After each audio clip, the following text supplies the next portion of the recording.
안녕하세요. 저는 30대 후반 여자입니다. 여러분, 잘생기고 돈 많은 남자 좋아하시나요? 제가 바로 그런 대단한 남자와 결혼한 여자입니다.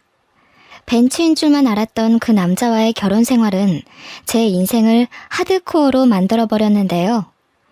기가 막히고 코가 막힌 제 결혼 생활과 힘들었던 만큼 더 행복해진 그 이후의 이야기를 들려드리고자 사연 보내게 됐습니다. 저희 아빠는 의사였어요. 저는 아빠 얼굴을 본 적이 없습니다. 제가 태어나자마자 교통사고로 돌아가셨거든요. 아빠가 돌아가셨을 때 저희 엄마 나이가 고작 22살이었다고 해요. 본인도 어린 나이에 엄마는 어린 저를 업고 다니며 안 해본 일이 없었죠. 제가 조금 크고 나서는 외할머니가 저를 돌봐주셨어요. 외할머니는 다리가 좀 불편하셨어요.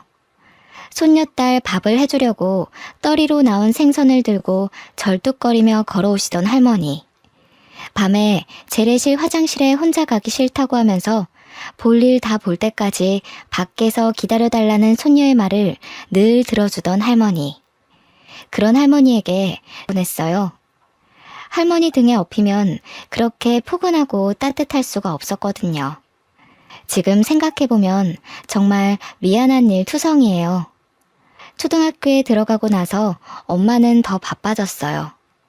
식당에서 일하느라 아침부터 밤까지 눈코 뜰 새 없이 바빴어요. 집에는 늘 할머니만 있었고 학부모 참관 수업에도 엄마 대신 할머니가 왔죠. 지영이네 엄마는 왜 저렇게 늙었냐고 친구들이 수군대던 날 저는 할머니에게 다신 학교에 찾아오지 말라고 소리를 질렀습니다. 제가 초등학교 4학년 때였어요. 그날 저녁 저는 화장실에 가다가 밤에 돌아온 엄마와 할머니가 부엌에서 나누는 얘기를 들었습니다. 다리도 안 좋으면서 뭐하러 자꾸 시장에 가세요. 먹을 거는 제가 식당에서 다 가져오잖아요. 이거 보세요. 넘어져가지고 바지 다 찢어졌잖아요. 걷어보세요. 약 바르게. 앞으로 지영이 업어주지도 마세요. 괜히 애까지 다치게 하지 마시고. 혼자 화장실에 앉아있다는 게 무섭다는 것도 있고 오줌을 누면서 훌쩍훌쩍 울었던 기억이 납니다. 그날 저는 몰래 손전등을 켜고 잠든 할머니의 바지를 걷어 할머니의 깨진 무릎을 한참 들여다봤어요. 그러면서도 할머니한테는 학교에 찾아오면 절대 안 된다고 우겼죠. 몇 달 뒤에 할머니는 얼음판에서 미끄러져 골반뼈가 부러졌어요. 뼈가 붙지 않아 몇 달 동안 고생하시더니 결국 다음 해에 돌아가시고 말았습니다. 할머니가 돌아가시기 전 TV 프로그램에 나온 가족들이 둘러앉아서 배를 맛있게 깎아먹고 있었는데 할머니가 그걸 유심히 쳐다보시더라고요. 할머니, 저거 먹고 싶어? 할머니가 고개를 끄덕였어요. 저는 제 수중에 있던 몇백 원을 들고 시장으로 뛰어갔어요. 그런데 아무리 돌아다녀도 배를 찾을 수가 없었어요. 2월이었으니 배가 있을 리가 없었죠. 결국 저는 빈손을 호호 불며 집으로 돌아갔어요. 할머니는 추워서 제 곱은 손을 가져다 자기가 깔고 있는 요 안에 넣어주셨습니다. 할머니는 결국 배를 못 드시고 돌아가셨어요. 그 뒤로 저는 배를 잘 못 먹게 됐어요. 배만 보면 가슴이 아프더라고요. 나이가 조금씩 들수록 할머니 생각이 조금씩 더 났습니다. 제가 고등학교 1학년 되던 해에 저희가 새들어 살던 옆집에 할머니랑 손자가 들어와 살게 됐습니다. 옆집 할머니는 혼자서 손자를 키우고 계셨어요. 엄마 말로는 그 할머니 아들, 그러니까 그 집 남자애네 아빠도 의사였다고 했어요. 옆집 할머니 손자는 9살이었는데 말수도 적고 낯을 많이 가렸어요. 할머니네랑 저희는 금방 가까워졌어요. 귀가 어두운 할머니 대신 제가 전화를 받아드리곤 했죠. 엄마는 식당에서 음식을 가져올 때 옆집 목까지 가져오시게 됐죠. 할머니가 어린 손자 키우느라 혼자 애쓰는 게 안쓰럽다면서요. 할머니는 폐지를 주워 번 돈으로 손자를 어렵게 키우고 계셨어요.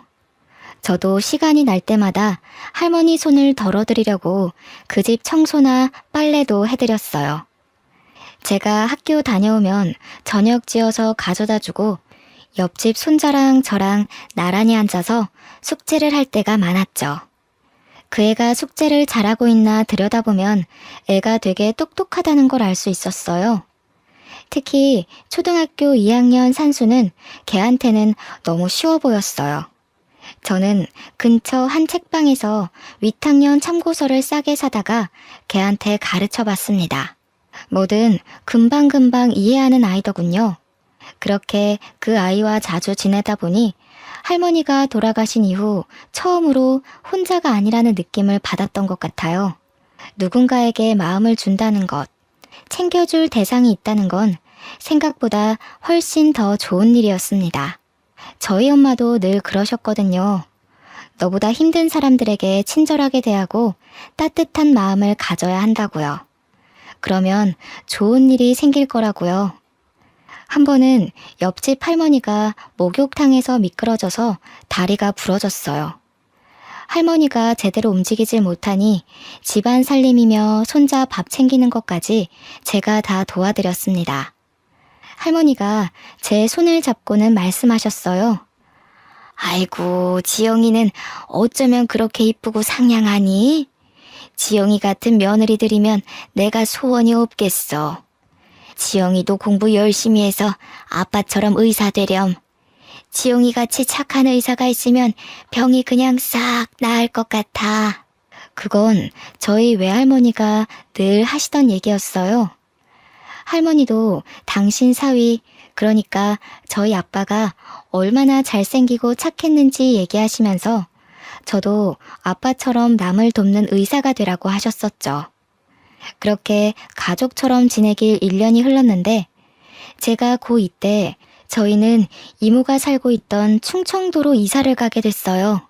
엄마가 이모랑 이모부가 하던 농장 일을 좀 도우며 지내기로 하셨거든요. 친구들이랑 헤어지는 것도 슬펐지만 무엇보다 옆집 할머니랑 손자랑 헤어지는 게 슬펐어요. 할머니, 제가 자주 놀러 올게요. 무리하지 마시고 건강하게 계셔야 해요. 수환이도 할머니 말씀 잘 듣고 누나가 공부 도와주기로 했는데 미안해. 수환이는 진짜 훌륭한 사람이 될 수 있을 거야. 알았지? 제 말을 듣고 있던 그 애는 얼굴이 잔뜩 굳어져서 혼자 구석에 가만히 서 있더니 그만 대문 밖으로 뛰어나가 버렸어요. 그 뒤로는 다시는 할머니도 그 애도 만나지 못했습니다. 새 학교에서 적응하느라 바빴고 곧 고3이 되어서 정신이 없었거든요.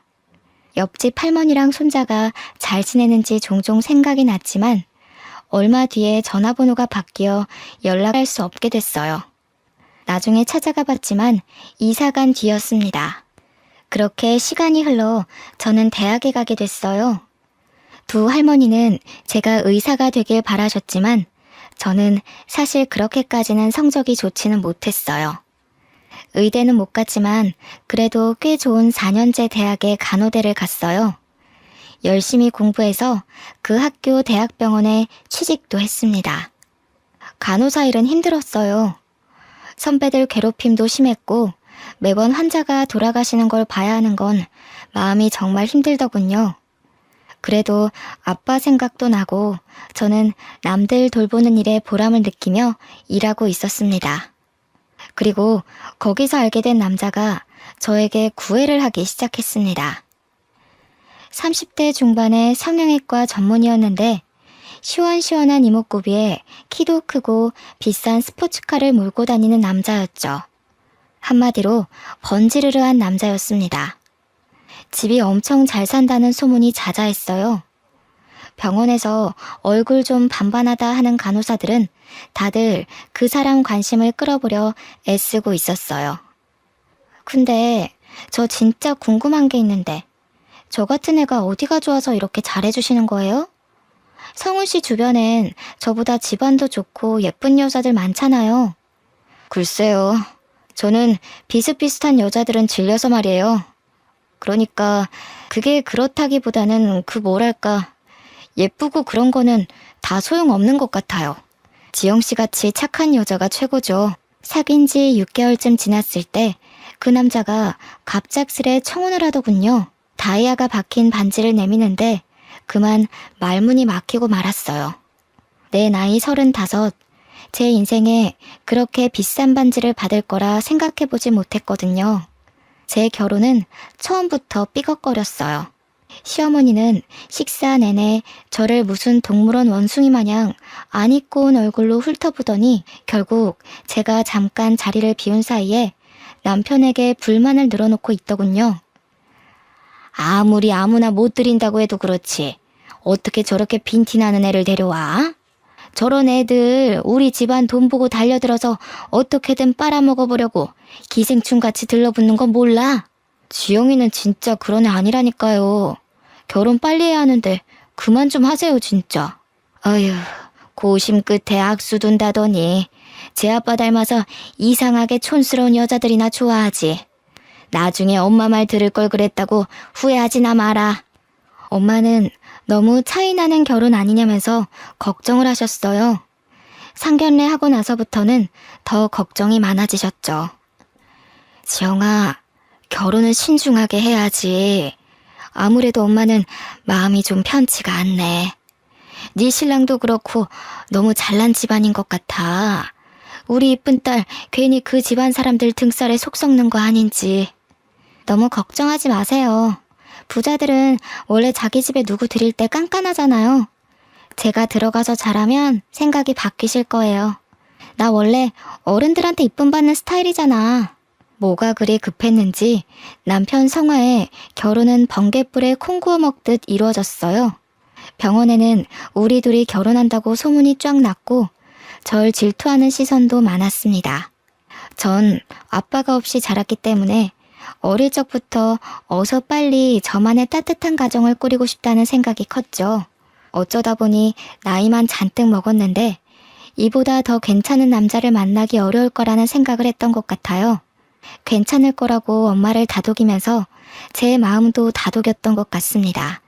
하지만 그 집안 사람들이 좀 이상하다는 걸 알기까지는 오래 걸리지 않았어요. 부잣집 여자들은 자기들끼리 사교 모임을 하더군요. 시어머니는 거기에 저를 꼭 데려가야겠다고 하시는 거예요. 저는 그게 그래도 저를 가족으로 받아주려고 그러는 거라고 생각했어요. 그런데 그 반대였더군요. 시어머니는 저를 사람들한테 선보이고 품평하게 하려고 데려간 거였습니다. 처음 모임에 간 날 화장실에서 만난 시누이가 자기 친구 앞에서 제 차림을 보면서 비웃을 때부터 알아봤어야 했죠. 어머 언니, 그건 어디 옷이에요? 설마 시장에서 산 거 아니죠? 무슨 소리예요 아가씨, 이거 백화점에서 산 거예요. 백화점? 아, 서민들은 백화점 할인대를 그렇게 좋아한다던데. 그거 다 팔다 남은 거 파는 거잖아요. 설마 그런 데서 산 거예요? 하기는 오빠는 대체 자기 와이프 제대로 된 옷 하나 안 사주고 뭐한대? 야, 너 왜 그래? 자존심 센 너네 엄마가 어른이 다 챙겨서 데려오셨으려고. 야, 우리 엄마가 어떤 분이신데 며느리 옷까지 챙겨서 데려와? 우리 엄마는 아주 철두철미한 분이라고. 세상에 공짜가 어딨냐 이거지. 사실 맞는 말이잖아. 우리한테도 절대로 뭘 공짜로 안 주는 분인데 오빠가 그런 것까지 닮았나? 쪽팔리게 와이프를 저렇게 다니게 하면 어떡해. 너무 심한 말을 들으니까 오히려 말이 잘 안 나오더군요. 저는 얼굴이 화끈해진 채로 식사 자리로 갔어요. 어머, 피부 좋은 것 좀 봐. 성훈이가 만나던 여자들이랑은 그 뭐랄까 종류가 완전히 다르네. 그러게요. 성훈이 원래 글래머러스한 스타일 좋아하지 않나? 대체 무슨 바람이 불었대?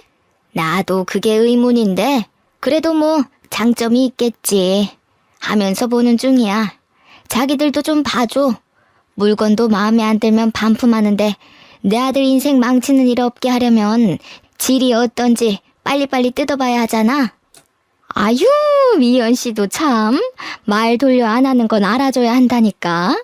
성훈이가 이 여자 저 여자 만나고 다녀도 공부는 잘했잖아. 그래도 머리가 있으니 생각을 했겠지. 부자들은 생각하는 게 좀 다른 걸까요? 정말 다시는 가고 싶지 않은 자리였습니다. 남편과 사는 고급 맨션은 보기에나 번쩍번쩍하지 살기에 좋은 곳은 아니었습니다.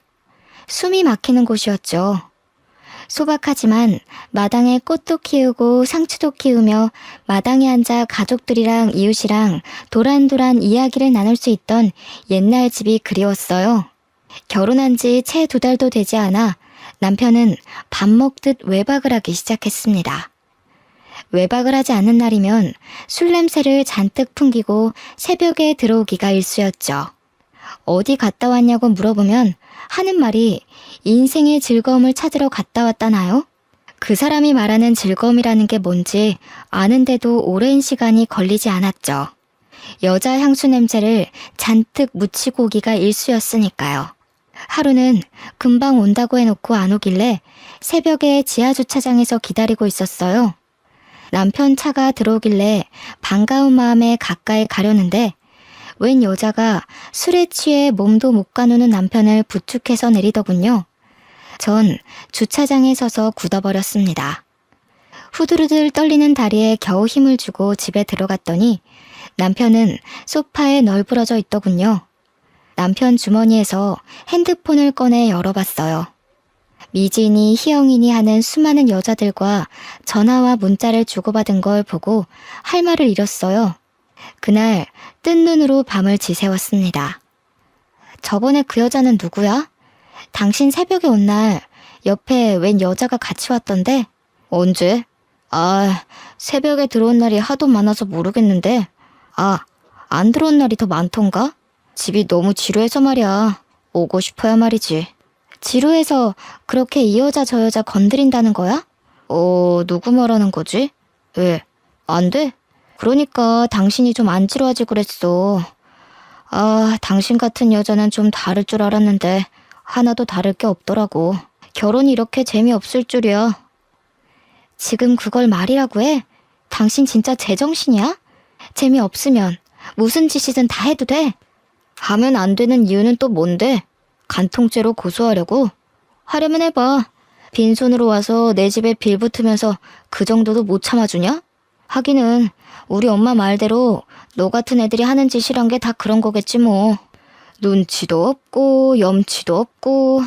그 와중에 저는 시어머니랑 신우한테 사교 모임에 끌려다녀야 했습니다.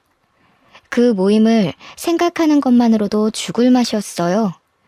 바보 같은 생각이지만 그때는 그것도 안 하면 그대로 이혼일지도 모른다는 생각에 거부할 수가 없었어요. 아이고, 지영씨 잘 지냈어? 어떻게 얼굴이 좀 안 좋아 보이네? 하기는 성훈이 같은 남자랑 살기가 쉽지 않지? 시어미도 시어미인데 성훈이가 진짜... 성훈이가 우리 딸 싫다 그러길 천만 다행이었달까? 요즘 일이 힘들어서요. 세화 아주머니는 잘 지내셨어요? 아주머니는 갈수록 더 이뻐지시는 것 같아요. 나? 내가? 어머, 고마워. 남들이 그렇게 말하면 빈말 같은데 지영씨가 말하면 진짜 같다니까. 그렇게 말해주니까 내가 또 좀 미안해지네. 지영씨는 뭐 진짜같이 말하는 기술이라도 있는가 봐? 진짜예요. 얼른 들어가요. 다들 기다리고 있겠어요. 왜 이제 오니? 아이고, 저 꼬락서니 옷 못 입는 건 여전하구먼.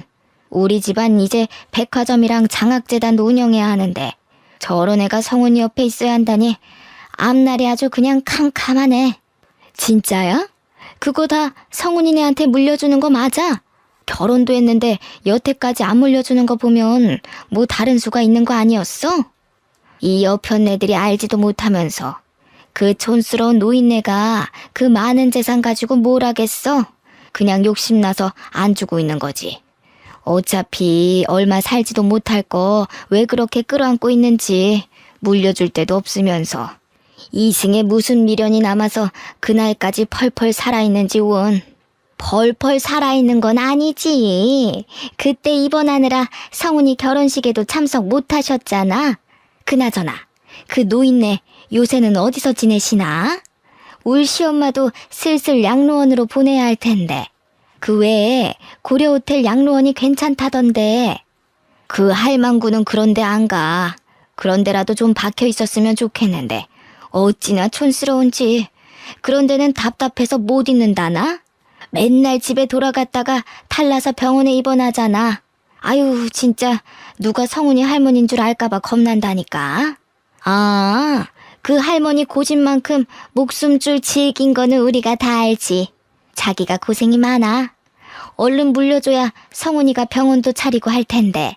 뭐 90이 다 된 할망구가 버티면 얼마나 버티겠어. 우리는 그냥 조금만 기다리면 좋은 날이 오겠거니 하면서 참고 견디고 있어. 문제는 얘지. 도대체 언제까지 저렇게 촌스러울 건지 원. 에이, 왜 그래. 지영이같이 자연스러운 애들이 진짜 이쁜 거지. 솔직히 성훈이가 만나던 여자들 다 성형빨이었잖아. 자연스럽긴 개뿔이 자연스러워. 요즘엔 빈티나고 촌스러운 걸 자연스럽다고 하나 보지? 왜? 네 딸 못생겼다고 성훈이가 퇴짜 놓은 게 아직도 분한가 봐? 솔직히 말이 나왔으니까 말이지. 내 아들처럼 잘난 애가 도대체 왜 저렇게 아무것도 볼 게 없는 여자랑 살아야 해? 그 사람들 틈에 있다가는 저까지 정신이 이상해지는 거 아닌가 싶더군요. 저는 그래도 병원에서는 이성을 잃지 않으려고 노력했어요. 교대 근무를 하면서 환자들한테 시달리다 보면 간호사들도 힘들고 짜증이 나기 마련이거든요. 저는 엄마의 가르침대로 절대 환자들에게 짜증내지 않고 친절하게 대했어요. 제가 아무리 힘들어도 아픈 건 환자들이니까요. 어느 날 같은 병원에서 일하는 간호사 친구가 저를 찾아왔어요. 밥을 하나도 안 먹는 환자가 있다면서요. 우리과 간호사들 다 포기했어. 네가 할머니들한테 잘하잖니? 한번 얘기 좀 해봐. 저러다 돌아가시겠어. 가봤더니 비쩍 마른 할머니 한 분이 계시더군요. 다리가 부러지셨는데 입맛이 없다면서 하루에 한 끼도 제대로 안 드신다는 거였어요. 저는 어릴 때 저희 할머니가 다쳐서 누워 계셨던 모습이 생각나서 마음이 찡했어요. 할머니 손을 잡고 왜 밥을 안 드시냐고 물어봐도 할머니는 대답을 안 하셨어요. 걱정이 되어서 저는 하루에 2번씩 할머니를 찾아갔어요. 며칠 동안 할머니는 한마디도 안 하셨어요. 할머니, 안녕하셨어요. 오늘 날씨가 참 좋죠? 오늘 고등어 반찬이 나왔던데 식사는 좀 하셨어요? 저는 고등어를 좋아해요. 저 어릴 때 저희 할머니가 저 주시려고 자반 고등어를 얻어오시곤 했거든요. 저는 지금도 그때 먹었던 고등어 반찬이 세상에서 제일 맛있는 음식이었던 것 같아요. 그때까지 꿈쩍도 안 하시던 할머니가 갑자기 치마 속을 뒤지시더라고요. 할머니는 치마 속에 숨겨놨던 박하사탕 하나를 꺼내더니 제게 주셨어요.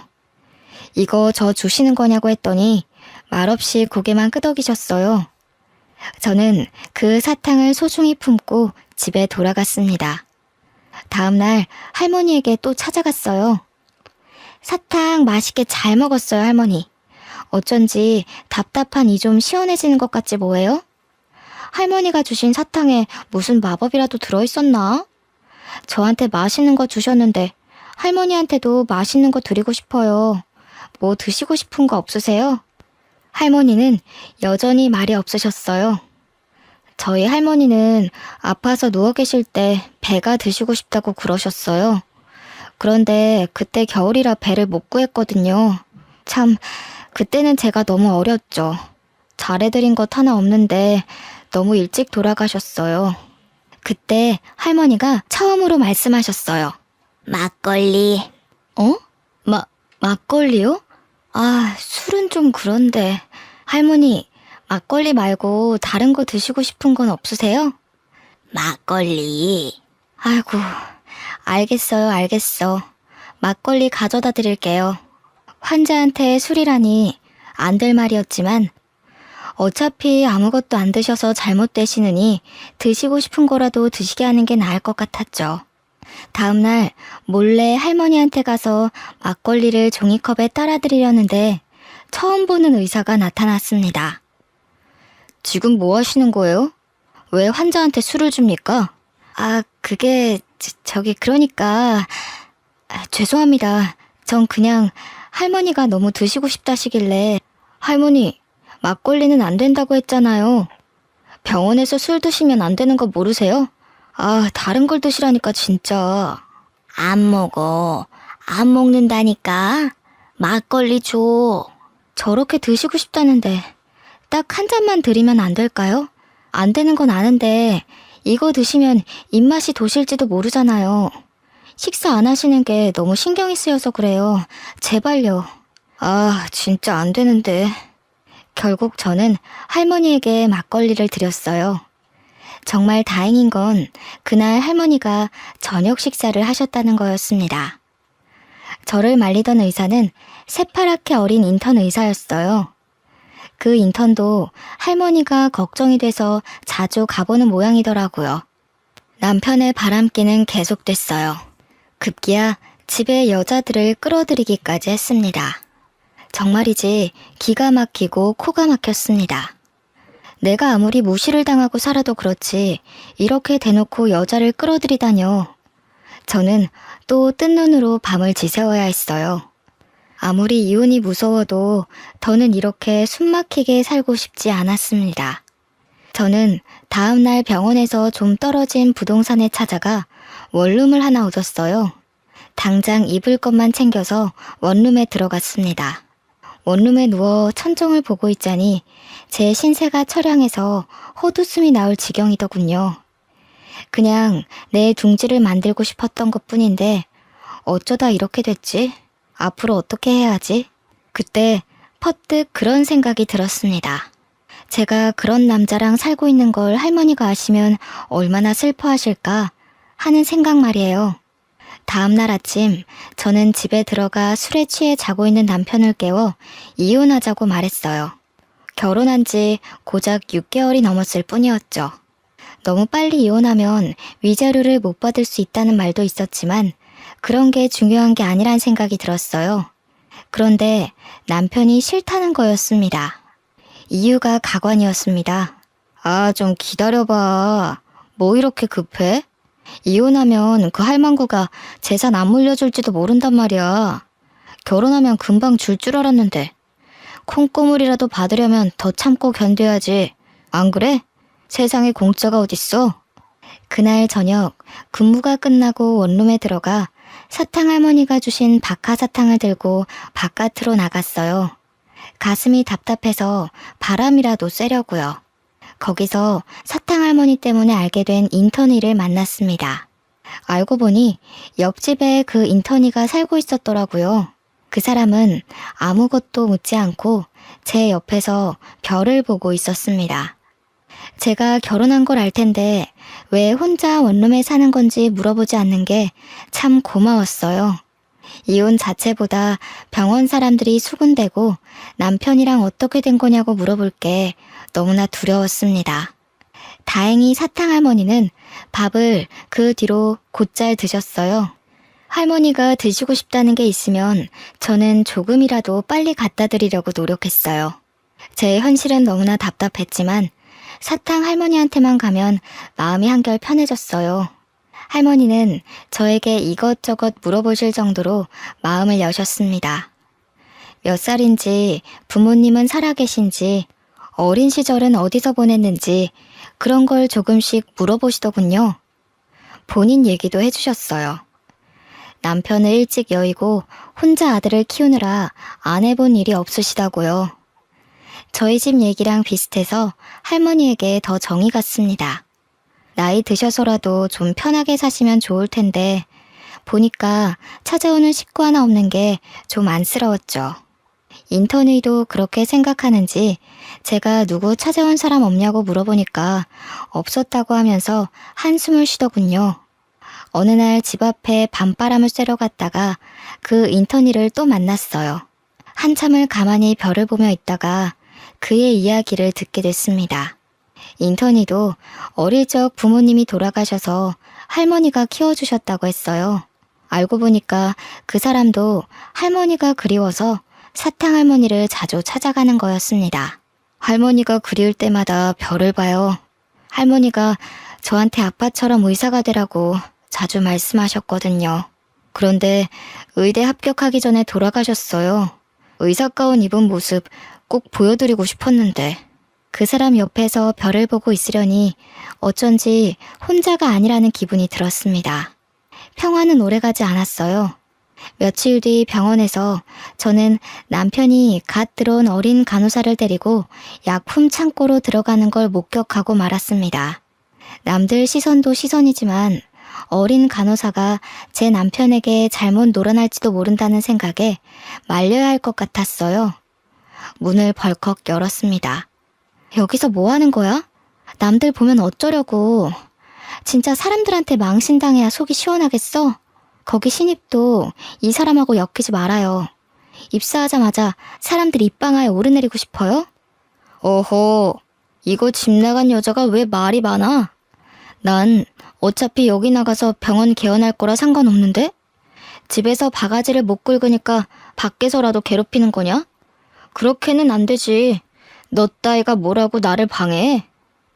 봤죠? 이 인간 쓰레기인 거. 좋은 말로 할 때 얼른 나와요. 거참 말 더럽게 많네. 너는 그냥 입 다물고 내 대회용 와이프 노릇이나 하면 돼.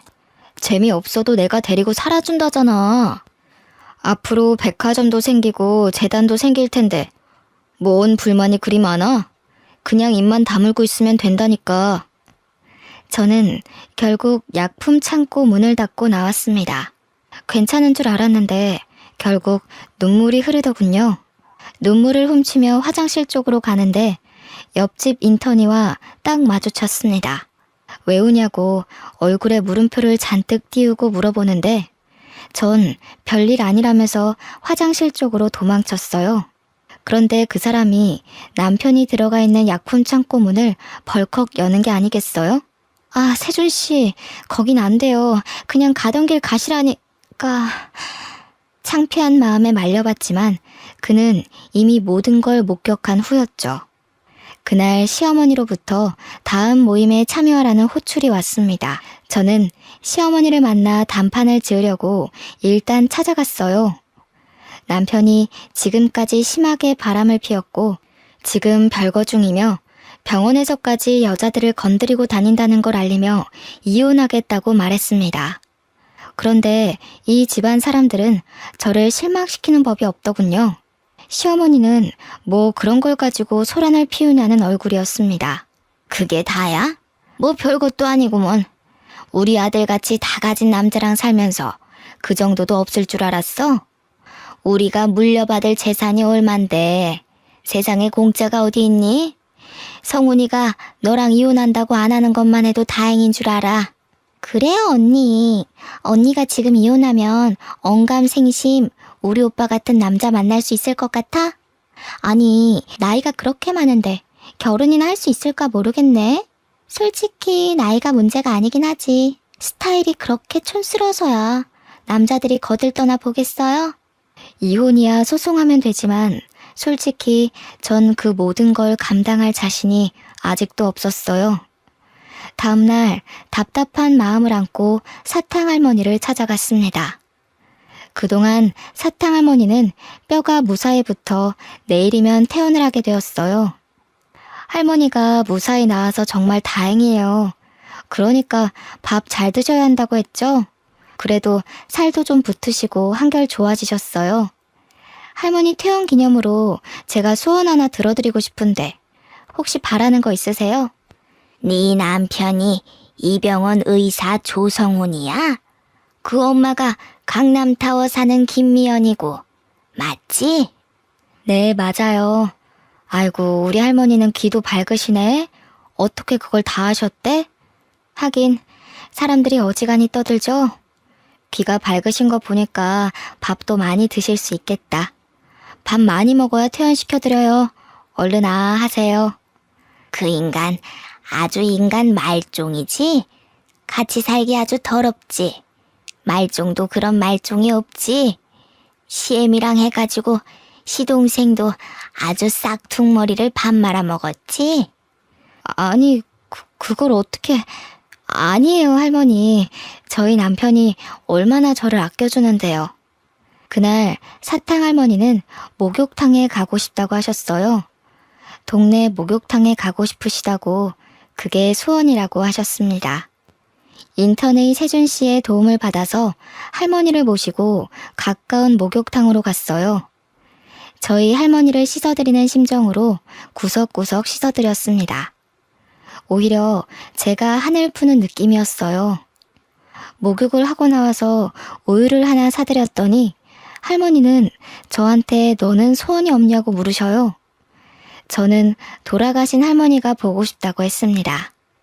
제 소원은 돌아가신 할머니에게 배를 사드리는 거였으니까요. 사실은 제가 지금 이혼을 해야 할 것 같거든요. 정말 좋은 가정을 꾸릴 수 있을 줄 알았는데 제가 겉모습만 보고 단단히 착각한 거였어요. 결혼한 남자를 고를 때는 저희 엄마 말대로 신중하게 생각을 했어야 했는데 제가 정말 바보였어요. 그러게, 너 같은 애가 어쩌다 그런 인간 말종이랑 결혼을 했어? 엄마가 말릴 때 들었어야 했는데 이제 와서 이혼한다 그러면 엄마가 얼마나 속상해 하실지. 저는 그렇다 쳐. 엄마가 속상해 하실 거 생각하면 시어머니가 그 집 사람들이 저를 투명인간 취급해도 참아야 하는 거 아닌가 하는 생각이 들어요. 참긴 뭘 참아. 네가 무슨 열부라고 그딴 것들을 참고 있어? 이혼 그거 별거 아니여. 내가 살아보니까 말이여, 세상에 별일이랄 거 하나도 없어. 그저 자기 사람들하고 재밌게 살면 되는 거예요. 네가 엄마 때문에 그런 놈이랑 이혼 못한다는 거 알면 네 엄마가 퍽이나 좋아하겠다. 할머니가 핀잔 주듯 말씀하시긴 했지만 그렇게라도 털어놓으니 마음이 한결 홀가분하고 할머니 말씀이 맞는다는 생각이 들었어요. 다음날 사탕 할머니한테 가보니 이미 태어나신 후였어요. 그런데 간호사 하나가 저한테 김양순 할머니가 전해주라고 했다면서 봉투 하나를 건네더군요. 봉투 안에는 A4 용지에 인쇄된 편지가 한 장, 그리고 유언장이 들어있었습니다. 변호사가 할머니 대신 작성한 편지와 유언장의 내용인 즉슨 저한테 유산의 반을 물려주겠다는 거였습니다. 지영이 보거라.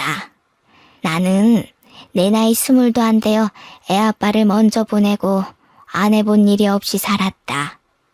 열심히 하면 나라고 떵떵거리며 살지 못하리라는 법이 없으리라고 생각했어. 안 해본 일이 없었지. 닥치는 대로 일했단다. 결국 강남이 개발되기 전에 산 땅값이 어마어마하게 불어났고 나는 서울에 백화점을 갖게 되었단다.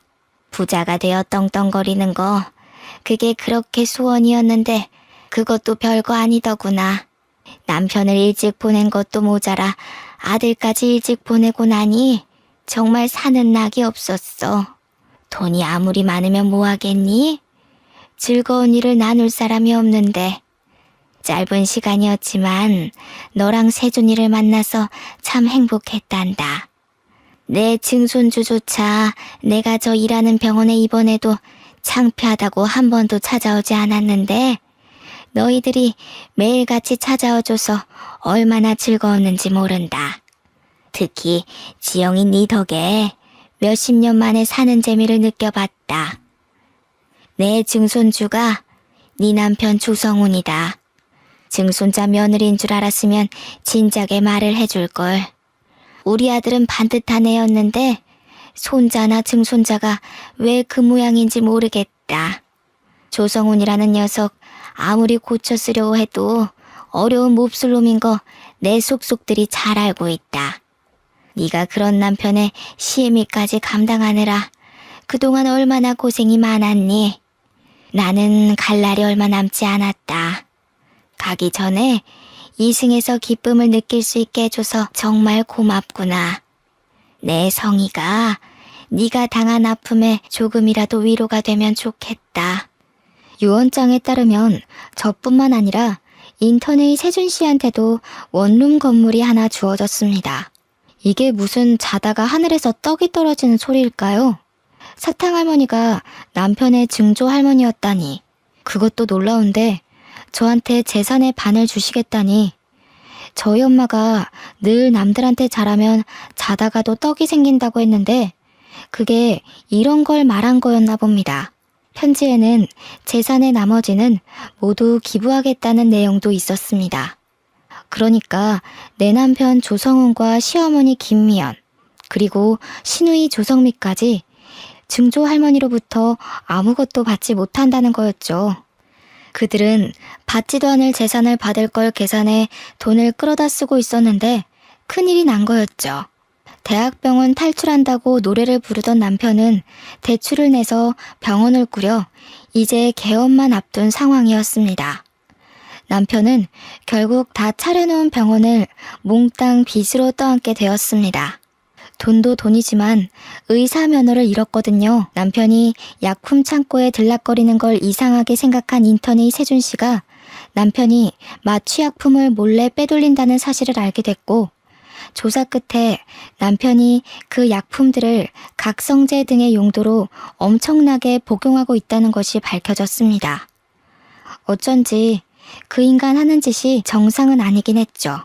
저는 세준 씨에게 감사 인사라도 해야 할 것 같아서 음료수를 들고 세준 씨 집 앞으로 갔어요.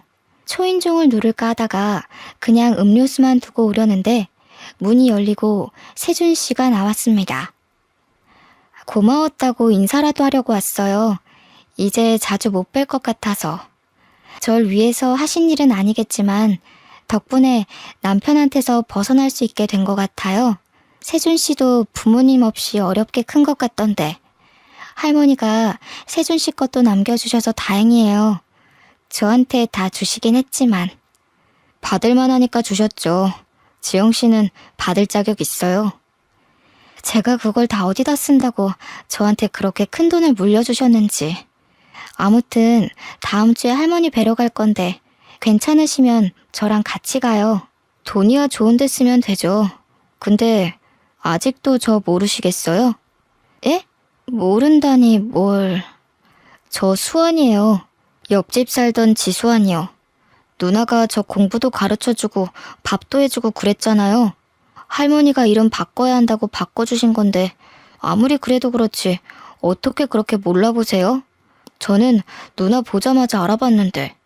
누나 이사가고 얼마나 누나 생각 많이 했는데요. 그런 남자랑 결혼할 줄 알았으면 진작 찾아내는 건데. 그 꼬질꼬질한 꼬마가 의사가 됐다고? 어릴 때부터 똑똑하긴 했지만 이름도 다른데다 그때랑 달리 키가 너무 훤칠하게 크고 인물도 훨씬 좋아져서 못 알아봤던 거였어요. 남편이랑 시댁 식구들은 아직 유언장에 대해 모르고 있었습니다. 그 주에 저는 시어머니가 저를 짓밟기 위해 데리고 다녔던 그 사교 모임에 제 발로 나갔습니다. 지영씨, 미연씨가 그러는데 지영씨가 바람 피워서 이혼하게 됐다면서? 그게 사실이야? 아무리 봐도 지영씨가 그럴 사람이 아닌 것 같아서 말이야. 미연씨가 거짓말한 거지? 하긴 그 여자 거짓말이야. 하루 이틀 들은 게 아니니까. 저는 들어가자마자 유언장 사본을 시어머니에게 던져버렸습니다. 바람을 피우긴 누가 피워요? 당신 아들이 쓰레기의 망난이라서 이 여자 저 여자 건드리고 다니고 병원 약까지 빼돌려서 마약놀이 하다가 의사면허 정지당한 거잖아. 이제야 내가 맘 편히 이혼할 수 있게 됐는데 쓰레기 같은 아들이 한 짓을 나한테 떠넘겨? 뭐야, 이게 병원에서 잡돌이에서 내 아들 앞길을 막더니 여기까지 와서 뭐라고? 당신 아들이 망나니인 게 내 잘못이야? 당신이 잘못 키운 탓이지. 어떡해요? 당신 집안 사람들이 그렇게 자랑하던 그 백화점이니 재단이니 하나도 못 받게 되셨어요. 그거 한번 잘 읽어보세요. 그 재산들이 다 누구한테 가는지, 그 집안 사람들이 왜 유산 받을 자격이 없는지는 제가 잘 설명해 드릴 수 있고요. 뭐? 그게 무슨 재산을 못 받게 됐다니 그게 무슨 소리야? 니까짓게 그런 걸 어떻게 알아? 응? 내 아들 앞길 막는 것도 모자라서 재산까지 가로챈다는 거야? 니 처녀는 그냥.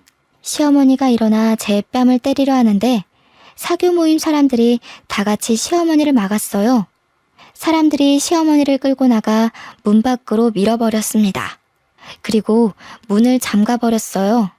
시어머니가 문을 막 두드리면서 소리를 질렀습니다. 자기들이 나한테 어떻게 이럴 수 있어? 이러고도 후회 안 할 것 같아? 되게 시끄럽네 진짜. 진작에 끌어냈어야 하는 건데 저 품이 없는 소리 듣는 것도 하루 이틀이지 귀가 썩을 것 같았다니까. 맞아요, 맞아. 아유, 진짜 어찌나 천박한지. 우리가 어이없어서 어떻게 하나 보려고 어울려주는 것도 모르고 자기가 무슨 여왕님이라도 된 것처럼 굴잖아. 가진 것도 쥐뿔도 없는 게. 저는 받은 유산의 대부분을 사회에 환원했어요. 남들이 생각한 것처럼 병원을 그만두지도 않았죠. 저는 제 일을 좋아하거든요. 사탕할머니한테 재산보다 훨씬 더 좋은 선물을 받았거든요. 바로 지금의 남편 세준 씨입니다. 어릴 적 제가 이사 간다고 잔뜩 골이 나서 집 밖으로 뛰쳐나가던 소년 수환이는 18년이 지나 신경외과 의사가 되어 제 앞에 나타났고 제 남편이 되었습니다. 제가 어린 남자랑 결혼한다는 소문이 돌자 남편은 집 앞에 와서 문을 두드리며 자기가 잘못했다고 한 번만 봐달라고 빌다가 경찰에게 잡혀갔어요. 저희 부부는 마당이 있는 집을 사서 저희 엄마와 사탕할머니를 모시고 와서 함께 살았습니다. 딸도 하나 낳았고 저희가 그렇게 그리워하던 사람 사는 재미를 실컷 느끼면서 살고 있습니다.